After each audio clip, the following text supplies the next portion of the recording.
Hello and welcome to Antimatter Skunkworks. Pardon me, I've been out here sweating all day right up until it started raining, or more like Armageddoning out there. We actually wound up with a tornado warning. In any case, you're here to see the Bluetooth speaker, the Art Deco Bluetooth speaker, and if you're interested in that kind of thing, this is actually the third Art Deco speaker that I've made. The first one was my first project, one of my very first projects ever sort of for the channel. And I did it out of interest, and in the end I wound up liking it so much, I kept it, and my wife and I use it all the time.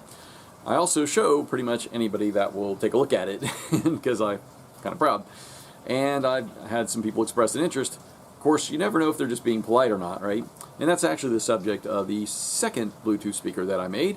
It was actually not a Bluetooth speaker, but rather a smart speaker. I'll put a link in the description so you can go see that one. It was probably one of the most complex things I've ever made. It had a microprocessor in it that controlled the LED lights, and they could blink and chase and do all kinds of things. There were 11 modes. And it also incorporated the smart speaker so that they could just speak commands and have it work.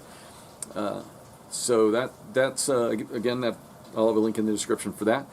Well, my cousin saw the Bluetooth speaker that I made originally, and she expressed an interest in it. And I want to say she's coming, and therefore I wanted to, get it done before she comes. But the truth is, I'm filming this long after the project's over with. But that was the case, and so I was tight for time, not just because she was on her way here, but also because I have a lot of projects, cars that need to be fixed. In fact, I have another channel called Antimatter Garage, where I work on all my old cars, and I just couldn't spare a lot of time. So the idea behind this design was that I would do something very simple. I would draw it up in CAD and then have the machine just do everything. That way all I had to do was put the parts together and be done with it. Like quick, simple, fast, nothing super complex, no microprocessors, that sort of thing. Just wanted to make it easy on myself and quick. You can imagine how that went. So just watch the video and you'll see what went wrong with all that. But in the end, I think it came out really good. The only thing is that it resembles a second speaker because I actually had some of the paint left over, and I really liked the way the second one came out. So I decided to do another black one, and I think this one came out really good too. So anyway, here's how I did it. So as usual, I started with a CAD design. You can see here what it looks like from the front. This design, one of the reasons that it caused me some trouble was because I always like to make my designs so that I can disassemble them. First of all, I have to be able to assemble them, right? And I don't like to use glue a lot because I might need to take something apart, so I like to use screws when I can. And so the second piece here, as you can see, has the speakers in it. That's a separate piece that slides in from the back on both the left and the right side. And so I had to figure out how to cut those pieces as well. Here you can see me sanding the only piece that I actually had to make on the CNC. And here's the glue up for the main box. Hey, practically finished, right? Just wait. So at this point it's looking pretty good. I was able to recess the voltmeter, and this is all glued together now, so you can see it's starting to come together. But I made a bit of a mistake here. I should have moved this upward to give me more room for controls down here, because with the thickness, the half-inch thickness here, that puts it right around there, and some of the components are fairly big round, so those components that still work, that would put the knob right around here, and that, the shaft coming in through there, if you have a knob bigger than that, it's like right there. I would like them on the front, so if they put it on a bookshelf or something, it's easier to get to. I thought about putting it on the top, and I could still do that, except that it's very difficult to come up. I'm down inside now. I made a couple of mistakes, to be honest. Got a bit in a hurry, and I glued these panels in, so now to get up under there I can't. And if I thought of it before, I would have made sure I had holes already in everything. You can see how thick this is too, right? So the shaft barely goes through, but how do I secure it? Normally you would secure it with this nut in this threaded part, but that doesn't go anywhere near there, so I got to figure that out. Also, I could put the USB on the top as well, so all the controls are on the top and the front is empty. But I kind of like the idea of the USB pointed up because I'm afraid dirt and things like that get down in it. So I kind of like to have that on the front. Once I put stuff on the front, I kind of like to put it all on the front, so piss poor prior planning. Alright, this is slowly coming along. Thinking through how everything goes together is often the part that takes me the longest. Usually I think more of this through, and then I will have already machined all the parts. But yeah, I didn't. Now I'm kind of in a hurry. Anyway, I found some of this stuff. I keep stuff like this laying around when I get packaging, and that's what makes everything so cluttered. But then again, I have it when I need it. So this holds the battery in quite nice and tightly. I left a little room there for the connector, which is right here. Regrettably, the switch is going to be on the top because I just couldn't get any room on the front panel. I do, however, still intend to put the USB down here, probably in the center now because I won't have anything else that needs to connect. I've abandoned the idea of getting the volume knob, which is a shame because I really like it. You can use the volume on your cell phone when you connect with Bluetooth. That's what I do on mine. The problem is sometimes I want to go lower than it goes, and it only goes down in discrete steps, and the last step before off or mute is still too high in volume. So this is a nice smooth linear, taper on it, or audio taper on it, which is really nice. But what I think I'll do is, unlike mine, the cover is just going to be a cover. You can see it just connects with magnets just like mine. But mine had the battery on the door. In this case, I think it's just going to be a door, so if she really needed to, she'd be able to get in there and then tweak the volume any way she wants. It's kind of silly to have to, move it out and do it, but it's just going to be too hard to connect the shaft. I thought about taking this part off and relocating it, but it's got quite a few connections, and when you desolder that much, a lot of times you can overheat the part. I just don't have time to order another one or anything. I'm starting to run out of time, so they'll be here in 2 weeks, and I need to make sure all the electronics are done, gut it all out, sand it, prime it, paint it, sand it, put it all together. So here's how it's shaping up now. You can see how the speaker placement is with the tweeter comes right out that round hole there. That was by design, and this has slight coverage in front of it, but I think it'll be okay. Speakers are a little closer than I remembered, but I put the tweeters on the outside because they're more directional. I thought it would make the most sense, but I don't know, I'm not an audiophile. And here's the actual board, and this came with it, and I had to cut a little notch here to allow for the wire on the back for power, but that just gets all these little pins and stuff keeps them from hitting and rocking around and stuff. So fortunately I made use of that. And then on the back I made another snap for the rear panel. It's on there pretty good. It's it's kind of hard with I would be able to get my fingers underneath there if it were raised up like it's supposed to be, but as is, I've got to kind of, there we go.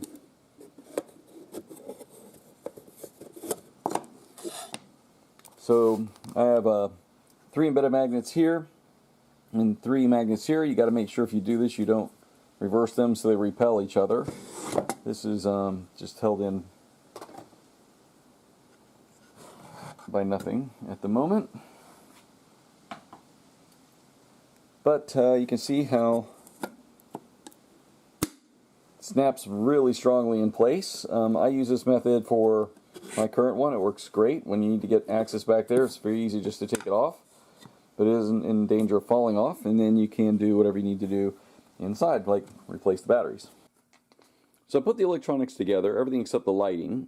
I tested the lighting for 1 LED versus the 3 that it's going to use, and strangely the LEDs seem to take up more power than the unit does. I'm always really surprised at how low power these guys are to produce the kind of sound they do. Now I know it'll say something like 3 watts or 6 watts. If you calculate it out, it doesn't come out to that at all, but I can tell you it's plenty loud. It does distort when you turn it up loud, but to be honest, it's much louder than I would ever expect a Bluetooth speaker to go by the time it gets distorted. So I'm pretty happy. The sound quality is pretty good when it's all put together, so I'm pretty happy with that. But now I need to put a hole down here for the USB plug. This is something I wish I had planned on because it would be a lot easier had I done that earlier on. On another note, I think this hole is not quite on the center because I think this one is. So anyway, I don't know how to do this. I don't know if the best way is to use 4 holes in the corner and try and dig the rest out, or maybe a series of small holes, or like 2 big ones closely spaced. I don't like this idea because if they're not spaced far enough, it'll fall in the hole and you just kind of can't get it to work. So I'm kind of thinking, kind of leaning toward the smaller bit, and then just working it like with a file or something. And we'll see when I get there. Well, there it is. That is the absolute best I can do by hand. I am not an artist. It takes an artist to do something like this. Normally I'd put this on my CNC, but it doesn't fit under the spindle. I don't have enough height to get in there. And I think it'll be okay, especially when I push the part in. It kind of shows more than the hole I made. But really, it's, I don't know, it's like 90% there. And here I am making the bottom parts. You haven't seen those yet. There's a sort of a big old foot that it sits on, and then in between the unit and the foot is a piece of plexiglass so that I can put some lighting, LED lighting down there.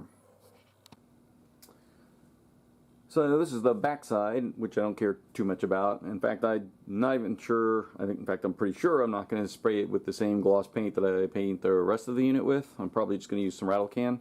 Because like back in the day when they had Art Deco speakers, I mean, the back was just like a cardboard perf board kind of a thing stuck on there, so nobody really cared. And theoretically you won't really see it in the back anyway. So I decided to go with that theme. I did get some runs here, though, along here and here. And that's okay.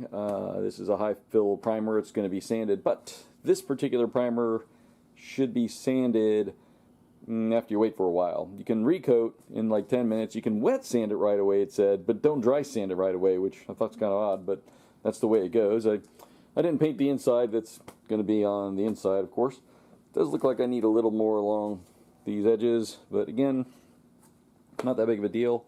The unit, on the other hand, yeah, not real smooth. There's lots of little, I guess it's sort of like fur. I don't know what to do about this, to be honest, because this is the same problem I had with the MDF, and I was hoping using wood would help, but the end grain just gets this furriness. See it down in there on the edges?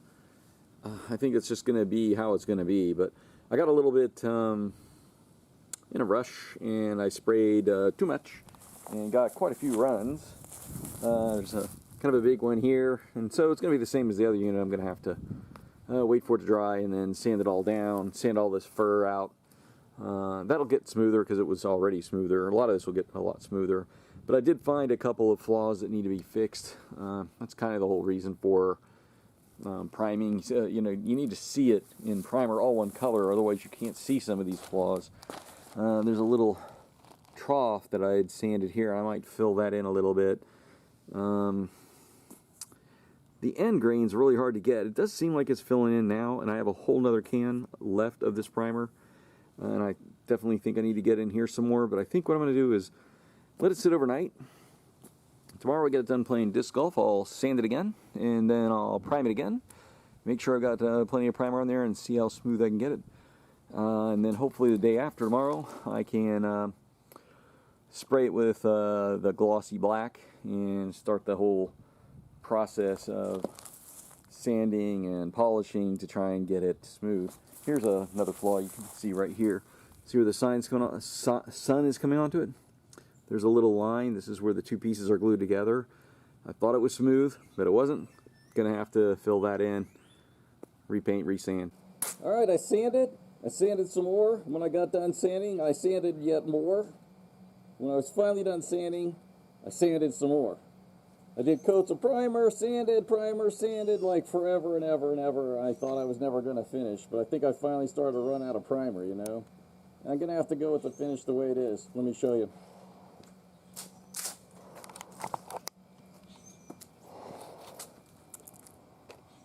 So here it is in gray. I hate these little hairs all around there. I have no idea how to get rid of them. I thought that that wasn't going to be a problem with wood, that it was only kind of a problem with MDF, but wood's way worse on the end grain, I guess. I don't know what to do about it. There's some other small flaws in here, but I'm out of time. This has got to happen now. And here I am spraying it. You're looking at the bottom of the unit, that's why it doesn't look like it's getting much paint.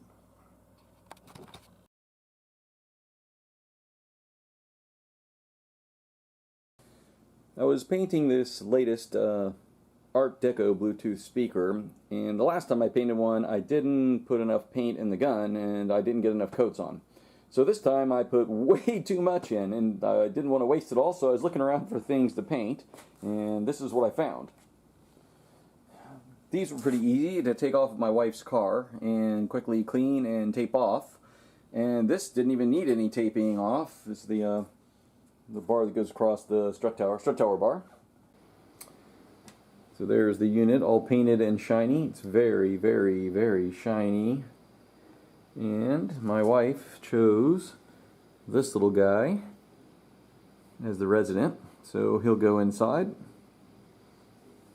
And now it's just time for assembly.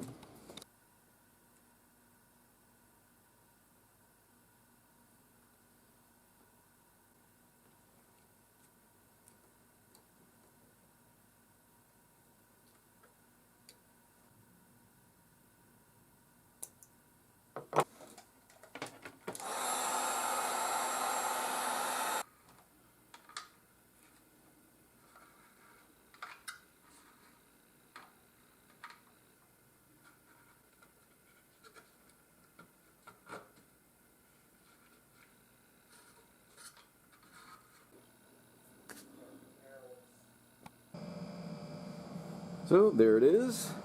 I'm very, very happy with the way it came out. The finish isn't perfect for like a car, but I think for what I'm doing here, it's good. I tried to do some paint correction on one side, and it just didn't come out as good as what it already was, so I decided to leave it with the few flaws that it has. This looks very green to me right now out here, and the same thing down there, but it's actually blue-green. It does seem to get a little more green as the voltage drops, but other than that, it just looks great. I will show you a picture of it when it's in the dark as well. And there are two choices. You can turn the knob left for light or to the right for no light, and that will save the battery. But of course, the only way you'll know it's on then is if the voltage comes up. The middle is off, of course. And the beauty is, if you want to change the batteries or anything, it's just held on with a magnet. And you can see my little guy on there. He's working on the USB port. And these batteries are the same ones I used before. They're nickel metal hydride batteries. They're less expensive, but nearly as good as a lithium ion that everybody uses today. And up here is the resistor pack that keeps the color the way it is on the LEDs. This board I'm really liking. If you turn it all the way up and you make the volume go high, it will start to distort, but down here, if you keep it within the value, and what I did was I sort of maxed out my phone and then maxed this out distortion wise and then backed it off a little bit, and that's where I left it. But you could readjust that if your music's too low, like if hers is different than mine, if her phone is different than mine, then she could change that volume right there. There's also a plug right here. She could plug a phone into it if she pulls the back off. I didn't put a front panel for that one like I did for the USB, which is right here. It comes around the front. So all that stuff can be done from right here, and it just snaps right back on, pretty much in the right spot. And now I'll let you hear what it sounds like. I'm in the garage, and the water heater's going right now, making a little bit of noise, but I mean, it's all kind of relative anyway, depending on what you've got on your computer.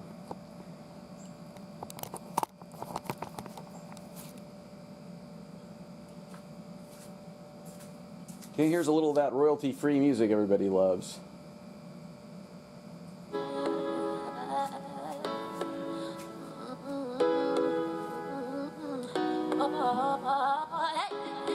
pushing you away while I want you to stay. Amazing cold as ice, but my heart still beats. When I say no, it's yes. I'm putting you to the test. Can you handle me? Do you have the key? Sorry that I've been playing games. Do you really have what it takes? I guess so, I guess so. I guess so, I guess so. I am a queen, I need my king. Are you bad enough to sin? I think so, I think so. I think so, I think so. Okay, let me just be honest with you. I want you, want you, want you. And okay, I've been running circles all the time, but I want you, want you, want you.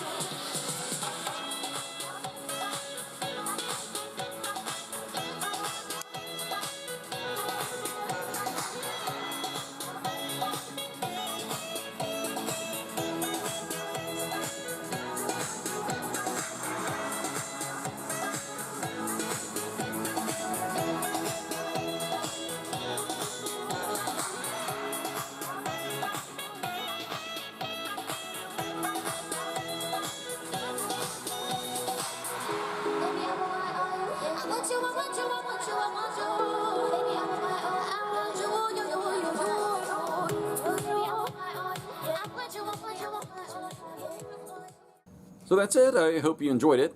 There were a couple of comments I wanted to make. I noticed as I was just now editing the video that in the garage here with the light shining on it, you can really see a lot of orange peel in the paint, and it's really not that noticeable at all in person. When you're looking at it, it just looks really shiny.